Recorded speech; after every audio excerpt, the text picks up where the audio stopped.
Hello everyone, my name is Kai Tori and this is my 2025 design portfolio. So before we start, just a little bit about me. My name's Kai and I'm a visual designer working in the fields of graphic and UX design.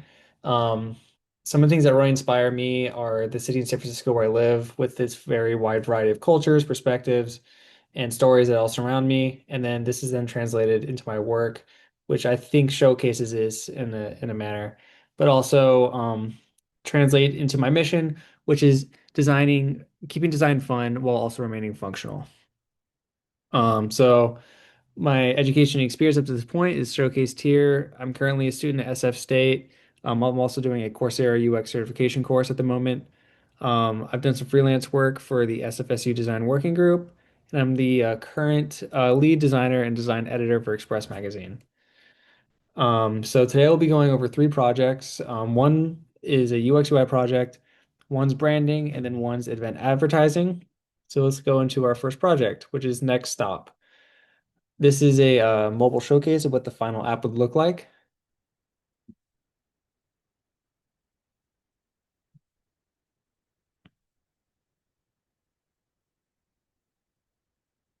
All right. So the summary of the project is riders of SS public transit systems all face the problem of unreliability, and our app seeks to solve this through a giving users the ability to both submit and view rider submitted reports from from the lines that they are on. The problem statement is public transit riders and commuters are facing the problem of unreliability, which leads to them having the fear of arriving late or not being able to rely on their primary forms of transportation in some cases. My role in this project was the UX design lead, and this was an 8-week project, and the client was a conceptual project for the public transit riders of the city of San Francisco. This project had 4 stages: research, ideation, design, and testing. And I'll be jumping to the first stage right now.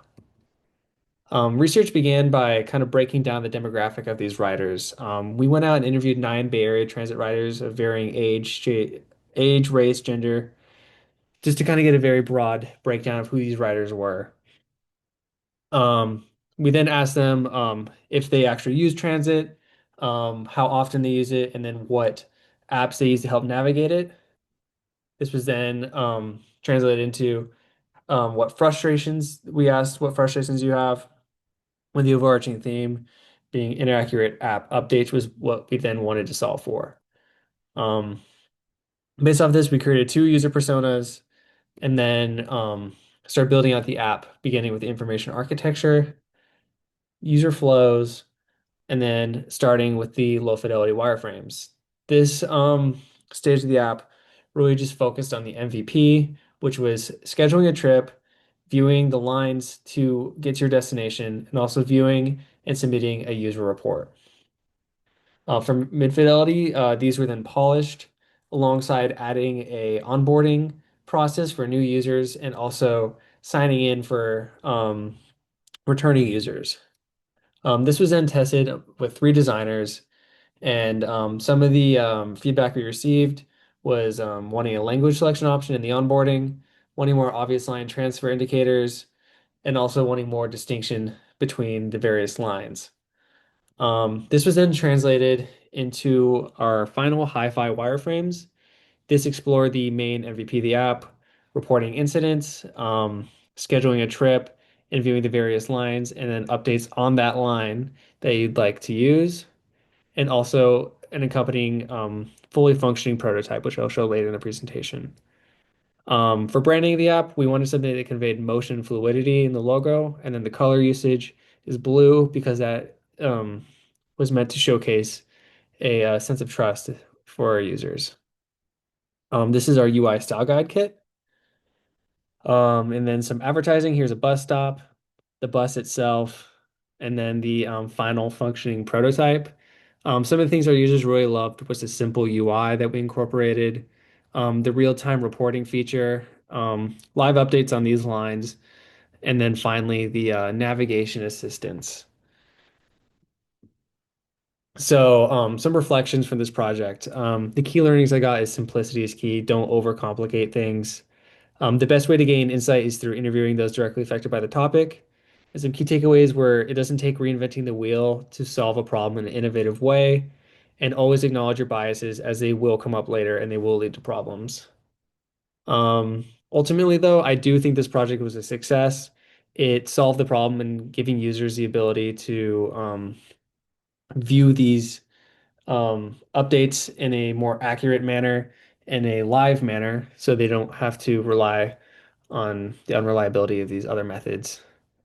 Um, so then this moves into our second project, which is the Etsy rebrand. This is a logo animation. And then a project summary, kind of who is Etsy? They're an online marketplace which prides themselves in keeping digital commerce human, and we're rebranding to put this human factor at the forefront of the brand. So the challenge is with their current branding, many of their customers are having a hard time differentiating what makes them different among their competition, and they also don't really see this human aspect that they really pride themselves in. So this was a solo project. I was the lead graphic and visual person for this project. It was a 16-week project, and it was a conceptual one for the Etsy company. The goals were to give the brand a new identity that better reflected their core values, a new brand message and voice, an image system which reflects their fun and quirky side, and a cohesive brand identity that ties everything together. So let's start with the brand overview. This is Etsy's current logo. Um, their current um, outward-facing appearance does little to represent their brand, and it leaves them feeling very stagnant and disconnected from their creative, community-driven ethos, which really helps them stand out. The main message, though, that we wanted to push was supporting independent and celebrating unique. The brand descriptors were personable, quirky, and adventurous, and this leads into our research and development. For the brand voice, we wanted imagery that reflected this fun, quirky human side of the brand. So we opted for a illustrative, loose, weird, very fun illustrative style, which you can see here in our mood board, which we created to pitch this to our client. Um, for the logo exploration, we began with sketching, some digital iterations, and then color exploration with these digital iterations until we finally got to the final logo. The design was meant to instill a sense of trust in our viewers. We wanted it to feel very fun and quirky, like the brand, and finally, communicate the joy of the Etsy brand and community. For the color palette, kind of sentiment was reflected further. Each color reflects a different aspect of the marketplace, but the main coral, we wanted it to feel very familiar, but also new and fresh, and it was chosen for its optimism and warmth. For the typeface, we used a variety of different typefaces, but the first one, which is this illustrative script style, was meant to be used in out-of-home advertising, and also just digital marketing as well, but we also accompanied it with a variety of sans serif typefaces for key information alongside um, to be used in digital spaces. So this leads us into us building the system. We began by sketching out some out-of-home advertising and then the actual image system itself. We wanted to reflect the new tone while also showcasing to users what they can expect from the Etsy brand and marketplace. All imagery is either Etsy products or people with a variety of Etsy products. And the imagery was all created with AI. I'm not an illustrator, and I wanted to be able to really bring my vision of the Etsy brand to life in a way that felt true to them and accurate. So I was completely transparent with my fellow designers and client when using AI and feel that I was able to use it in a way that was ethical. Um, for the iconography, we wanted something that was very easily understood and universal. Etsy is an international brand, so people from across the globe need to be able to understand its various icons. And then this is how it all comes together. Um, we created a new brand for Etsy that more accurately depicts their fun, quirky human nature through its voice, illustrative system, and typography as well, along with color choice. So this is the out-of-home advertising. their app, Instagram ads, um, Instagram story, website, seller page on the website, packaging, tote bag, billboard, and finally a showcase of the new Etsy app.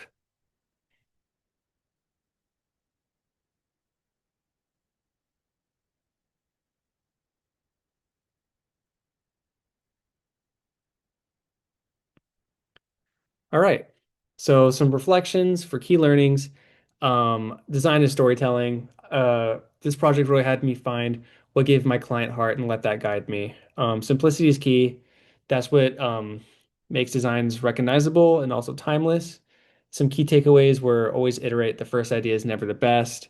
And finally, don't be afraid to use all the tools at your disposal, but be transparent when using them. Um, this then leads us into my final project, which is the Golden Gate Park 2024 event advertising. This was once again a solo project, so I was the lead visual and graphic designer for this project. It was a 6-week sprint, and it was a conceptual project for the city of San Francisco. So for the project summary was the city of San Francisco was throwing a month-long event in Golden Gate Park and needed a poster and accompanying collateral to advertise it. So the goals for this was to create a poster that was visually innovative and reflects the culture of the city and park, establish a clear type hierarchy, and also create a cohesive brand system for the event. The challenge was creating something that felt visually striking but was also very easily understandable.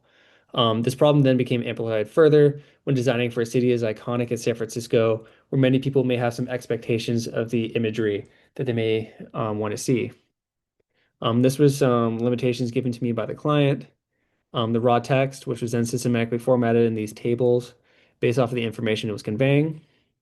And this led into our first round of sketches. This explored text layout and how graphic elements may live amongst the text. The text was then laid out further digitally with little to no styling. And then hierarchy was then established for the each event and the logo itself.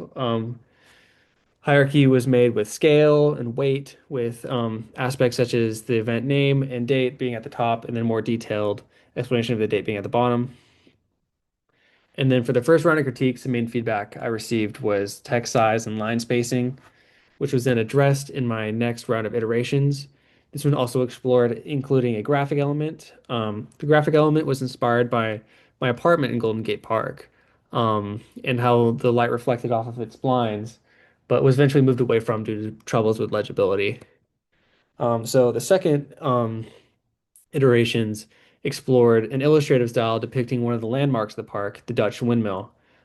This also, for the color, explored different elements of the event, such as the red for the Golden Gate Bridge, green for the nature of the park, and orange for the month of October. For the next iterations, this was evolved further with more of these illustrative landmarks being added along with the Giant 2024, the year the event took place. And this 2024 acted as both a graphic element and a text one as well, conveying information while also uh, being very visually striking. This is a more closer look at these different locations in the illustrative style, along with the closer look at the 2024. For the type choices, one, sans serif was chosen for its bold geometric form, which was not only very legible, but also very graphically interesting. And for the color palette, a two-tone palette was chosen for its harsh contrast, but also relation to the park. The red, as I said earlier, represents the Golden Gate Bridge, and the cream gives it that contrast to let text and graphic elements pop. So this is the poster and the semifinal critique. And then the final solution. It's a system that's representative of the location and the event of the festival while remaining visually striking to draw in that viewer intrigue. And here's the final poster itself. But after finishing the poster, I didn't feel completely satisfied, so decided to continue building out the project through a series of collateral. The first being tickets for the event, then wayfinding signage, and then finally banners to be strung throughout the park. So some reflections for this project, key learnings is to be bold. If no one's drawn to your event, no one will attend or even know what's happening. Make info skimmable and easy to process. People will only have a couple seconds to look at the poster, so make it information easy to process. And finally, push yourself. You never know where your ideas and concepts may go. And finally, explore the location of the event for inspiration. You will often find something really inspiring you may have never come across just staying online. And that's my portfolio. Some of the core strengths of my portfolio, I feel, are branding, being able to give a brand a voice, and develop an image system around that. Another key aspect is UX. Two of my projects featured mobile aspects to them, which all featured different UX principles. And as a designer, some of my goals are to push these things further. I'd love to work in either branding or UX UI. So if you'd like to contact me about that, my you can reach me on my LinkedIn, which is Kaitori, my email, kaitori@gmail.com, or Instagram, just Kaitori. And thank you so much for viewing my portfolio presentation.